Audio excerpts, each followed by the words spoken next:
Hello there everybody, I'm Fabien and welcome back to the channel. So this week I want to show you how to change the oil in the forks on your motorcycle. To do this job I'll be working on my Yamaha FZ6. So it's important to note that on this bike there are conventional non-adjustable forks. Now conventional basically means the thicker side of the fork here is at the bottom and the thinner side that goes within that is at the top.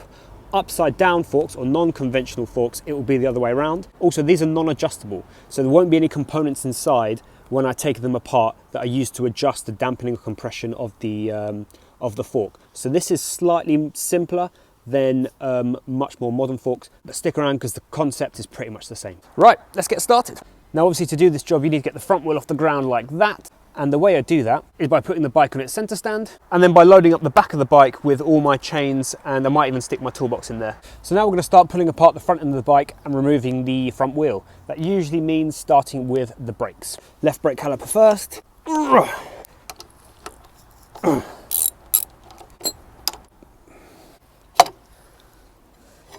Often I put the bolts back in so I know where they come from. And then the right side. You then want to take your brake calipers and carefully just get them completely out of the way of what you're doing. I have that to hang them off. And now also remove your mudguard too. Out it comes. Now with all that stuff out the way, you can now remove the front wheel quite easily. So on my bike, I have a pinch bolt here that stops the axle from rotating. It'll be impossible to remove without loosening that, so we need to do that first. That just needs loosening, doesn't need to come out all the way. Now time to pull out the axle and then pull out the wheel. Now on my bike, it's basically you use this kind of huge adapter. It's like a huge Allen key really. 19 millimeters on one side, 22 on the other. That simply goes in there. 22 mil socket. And just loosen the thing up. Right, I had to wrestle with this a little bit off camera, but I think we're there now. As it comes out, be aware of any spacers here or on the other side and make sure you don't lose them basically. So now the wheel is off the bike, put your wheel aside, make sure it doesn't fall down, you don't bend your brake discs, just put it aside and let it wait there for you to reinstall it later. So now we're going to loosen up the legs of the fork from the bike and pull them out. But there is a specific order in which you want to loosen the clamps that hold the legs into the bike. So there's two clamps on each leg of the forks holding it onto the bike, basically. One up here and one about halfway down the leg just under the fairing here. You want to loosen this one first, and the reason for that is that releases the pressure on the cap of the fork that you need to undo to get the oil out. And then also by retaining the fork leg within the lower clamp down there under here, that's holding onto it nice and tight, tighter than you ever could with your hand. So you just loosen this one off. I've done it a little bit earlier. So I can now just get my spanner and now I can undo that quite easily. Do the same on the other side and then you can pull the legs out of the bike. So now with the upper clamp loosened and with the caps on the forks loosened, I can now undo the main clamp in the middle and pull the forks out. Out comes one. Twisting it helps it come out. That's one leg out. Holding it from the bottom. Out comes fork number two. So now with the legs out and the cap loosened, because we did that earlier before, you should be able to start loosening it by hand. Now the key here is to be careful because there are springs in here adding upward pressure to this cap. So if you're not careful, it could just like ping off and damage your bike in my case. So just be careful. Once that's off, you can remove the components inside and then pour out your old oil into, I've put this here slightly precariously, but that's where I'm going to pour it into a bottle, as you can see. But here we go. So slowly, being careful because it's going to pop off any moment.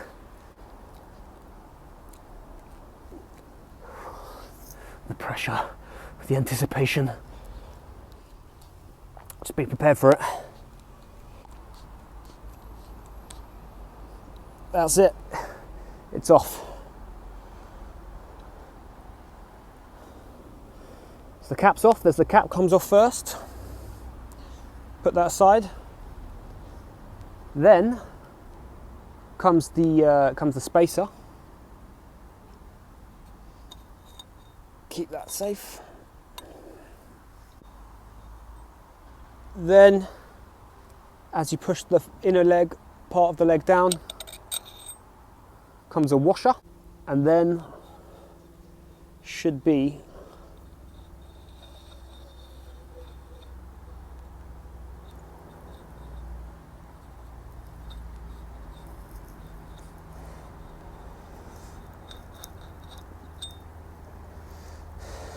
the spring. There it is.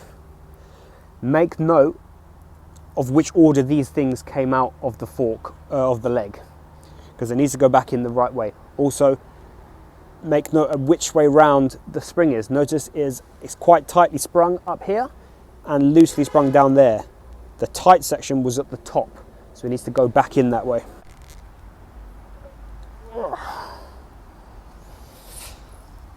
So now I can pour the old oil that's in here into my waste receptacle.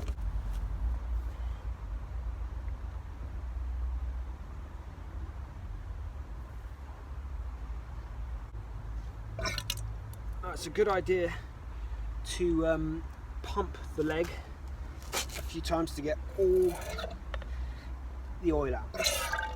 And of course what you do is you repeat the process with the other leg. Now once you've done that and you've poured all the old oil out, you can see there how old and disgusting it is.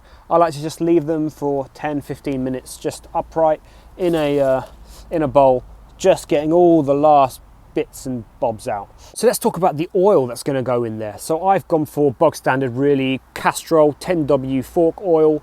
2 bottles of this, 500 millilitres. Now the capacity of these forks is 467 millilitres and this is 500, so obviously there's plenty there. I need to leave a little left over. I'll put a link down in the description to Amazon where you can get this stuff. This is just quite bog standard stuff. There is a huge variety of types of oil you can get. If you get more viscosity in the oil, obviously your forks will be a little stiffer, and there's lots of things you can do, but this is the type of oil that came in the bike. I'm happy with it, it's just fresh. And link in the description if you want to know where to get some. So it's time to add the new oil in. As I said, I know the exact capacity of how much oil goes in there, but there are other methods of getting it right, and the other main method is when the fork is compressed, you can pour the oil in and then stick a ruler in there, and then you can see the level of the oil that is in there. That of course will depend on the specifications in your manual, so please check. But for me, I'm going for capacity level 467 millilitres from a 500 millilitre bottle. So it's quite straightforward. Even if I was to put the whole lot in, I think it would be fine. It would just maybe a little stiffer than I would like. So I'm going to try and leave out, 33 millilitres. So I'm just going to extend the fork. For now, leave it up against my bike. Not ideal, but use the bike where you can, and just pour it in the top.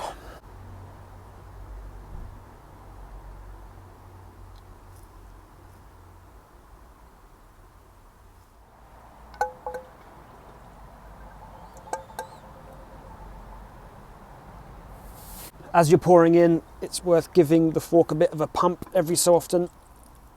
That burps the system, gets as much air out as possible, and keep going. I'd say we're there, level with that line, about 35-37 mil left. So let's do the other fork. So when it comes to filling these up with oil, you want it as close as possible to your specification of your bike. But even just a tiny bit more important than that is that you want them as equal as possible. So sometimes that measuring technique where you dip a ruler in and measure the level is very good. The problem there is that the oil is so clear in these, you can't see on the ruler where the oil starts and stops, so that's a bit of an issue. I tend to just go by the bottle here. Look at the levels, and are they level-ish?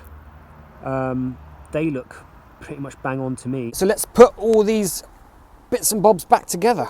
I've remembered the order, so spring first, compressed section of the spring at the top, then the washer, then the spacer, and then the cap.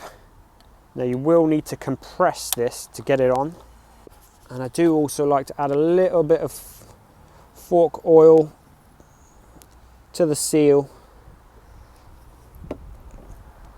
just so that I know it seals nicely. So I'm compressing, it's caught, now I can close it off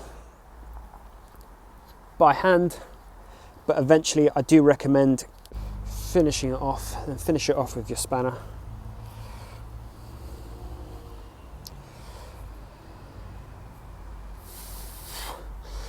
Now here you want to tighten it as much as you can by hand, but there's only so much you can do because your grip on this round pole is not going to be very good. So you want to torque it up when it's in the bike later on. And of course now repeat the process with the other leg. So each leg now is reassembled with new oil in and the cap back on. What I like to do now is just give them a bit of a clean up. Not only is it just a good opportunity to do so with them off the bike, but also I like this section of the leg to be as free from oil or any slippery type of residue as possible, because I want the bike to clamp onto that really firmly. I don't want it lubricated and moving in the bike once it's back together. So now let's put the legs back in the bike, but be aware that the legs do differ slightly on each side, so you do want to put the correct leg on the correct side of the bike. Okay, let's just slide it back up. Once it's in, just temporarily tighten it up again. And the same with the other leg. Now here is when you want to set the height of your fork. See here it's a little too high. So you want to do that by tightening the clamp that's down there, so the clamp that's halfway down the leg. So I'm going to loosen it off a little bit now, set it to where I want it, which is there. Now the level of my fork I'm happy with up there. I am now going to torque this up so it's nice and strong. Then I know that the fork cannot twist. That's when I will torque up the cap at the top of the fork, with this still very loose here so that the threads inside are not being compressed. Once that's done, I'll then go and match the level here as accurately as I possibly can on this side. As you can see, this is way too high at the moment, it needs coming down. Once you've done all that, it's then time to tighten up these bolts here. So I'll get to doing that now. Done and done. So with all that tightened up, you can now reinstall the wheel. Make sure you get it the right way around. The easiest way is to check the little arrows on your tyre, make sure they're going forwards. So let's put that back in. Wind in the axle.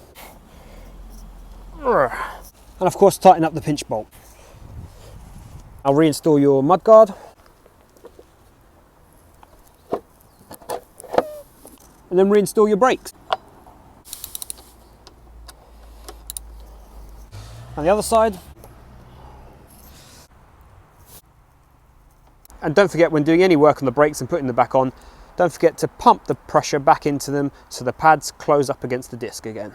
And there we have it, fork oil successfully changed. When you've been messing around with your forks, always good to move your handlebars around just to see if there's any restriction with the cables. Now, just to give you a bit of context, here is the oil that came out of the forks. The new stuff was pretty much clear. So this is bits of metal in there, water. I'm pretty sure it's never been changed, so it really needs to be done. And I now know that handling will be even better than it even was before. So thank you so much for watching. Please subscribe. If you like how-to videos, please check out this playlist here, and I'll see you next week.